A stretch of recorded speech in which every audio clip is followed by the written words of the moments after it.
Magandang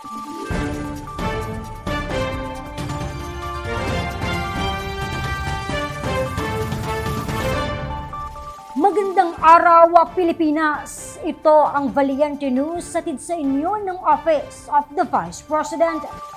Naging hamon para sa isang pamilya mula sa Cotabato City ang pambayad sa ospital matapos na sunod-sunod na magkadengge ang ilang miyembro ng kanilang pamilya. Kung paano sila natulungan ng Medical Assistance Program sa pamamagitan ng OVP BARM Satellite Office, alamin natin sa ulat ni Jera Gomez. Isa ang 13 taong gulang na si Alexa mula sa Barangay RH5, Cotabato City sa mga naging benepisyaryo ng Medical Assistance Program ng OVP BARM Satellite Office noong nakaraang taon.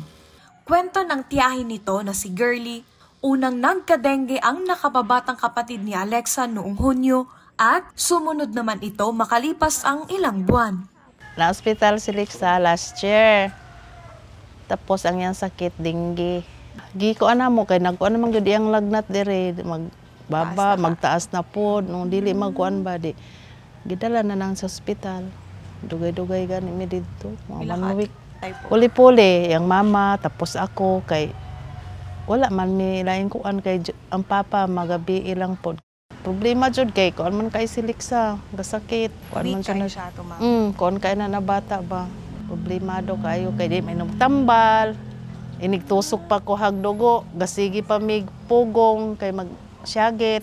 Saad ni Girlie, naging dagok sa kanilang pamilya ang pambayad sa ospital. Kaya't lumapit sila sa OVP BARM Satellite Office sa Cotabato City. Agad naman silang inasikaso at inalalayan ng tanggapan. Siyempre, na problema kay dakog bayaran. Natapos mo to na dungog mi nga na ay mga tabang. Dakong tabang. Ang kabipisara, dakog yung tabang para sa mo.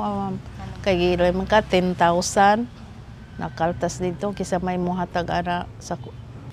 Mula rito sa Cotabato City, ako po si Jera Gomez. Lahat para sa Diyos, bayan at pamilyang Pilipino.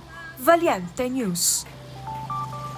Mga taga-BARM, ipinagpapasalamat ang pagmamalasakit at pagpapahalaga ng OVP sa mga Pilipino sa pamamagitan ng mga programa nito.